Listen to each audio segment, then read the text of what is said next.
ಭಕ್ತರ ಸಲಹುವ ಸಿರಿದೈವ ಆದಿಚುಂಚನಗಿರಿ ಭೈರವ ಕಣ್ಣೀರೊರೆಸುವ ಕಲಿದೈವ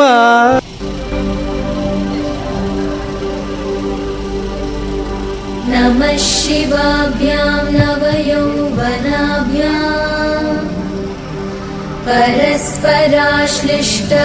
परस्पराश्लिष्टवपुर्धराभ्यां नगेन्द्रकन्या वृषकेतनाभ्यां नमो नमः शङ्करपार्वतीभ्यां नमः शिवाभ्यां सरसोत्सवाभ्यां नमस्कृताभीष्टवरप्रदाभ्यां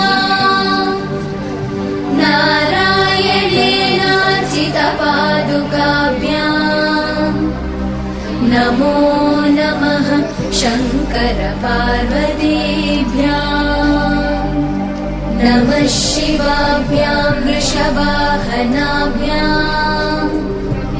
विरिञ्चि विष्णु इन्द्रसुपूजिताभ्यां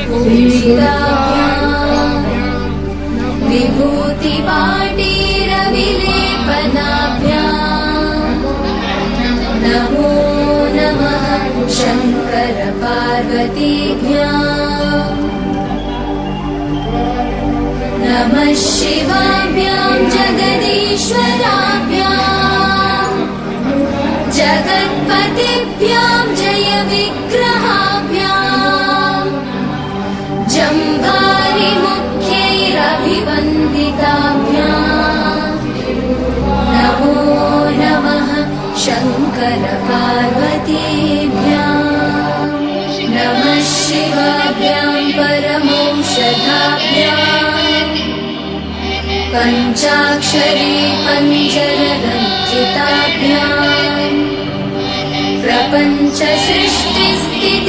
प्रपञ्चसृष्टिस्थितिसंहृताभ्यां नमो नमः शङ्करपार्वतीभ्यां नमः शिवाभ्याम् अतिसुन्दराभ्याम्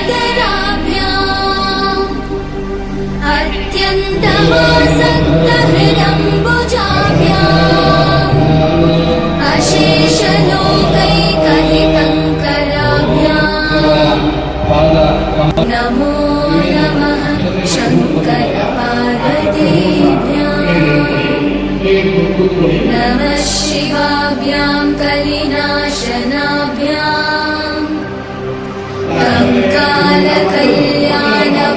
कङ्कालकल्याणवपुर्धराभ्यां कैलासशैलस्थितदेवताभ्यां नमो नमः शङ्करपार्वतीभ्यां नमः शिवाभ्याम् अशुभापहाभ्याम्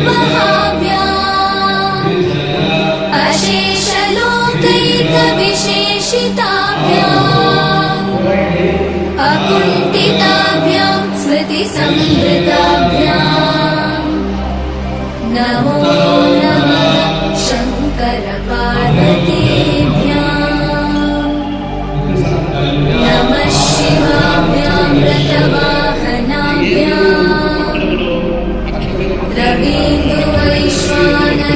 रवीन्द्रवैश्वानरलोचनाभ्यां राकाशशाङ्काभमुखाम्बुजाभ्यां नमो नमः शङ्करपार्वतीभ्यां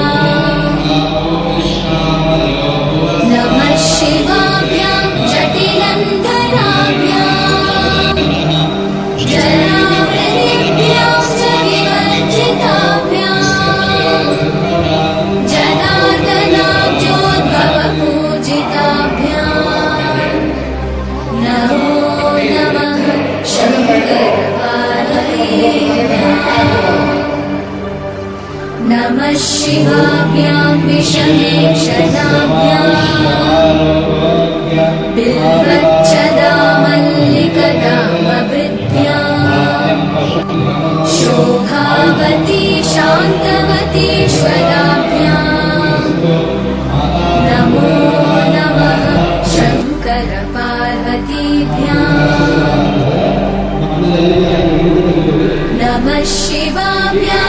शिशुपालकाभ्याम् जगत्रयीरक्षणबद्धहृद्याम् ಎಲ್ಲ ಅಲ್ಲೇ ಕೂತಿರಿ, ಎಲ್ಲೂ ಹೋಗ್ಬೇಡ. ನೀರಿನ ಪಕ್ಕಕ್ಕಿಡಿ, ಸ್ವಾಮೀಜಿ ಬರ್ತಾರೆ, ಆಶೀರ್ವಾದ ಮಾಡ್ತಾರೆ. ಸ್ವಾಮೀಜಿ ಬರೋರು ನೀವು ಅಲ್ಲೇ ಕುಳಿತಿರ್ಬೇಕು.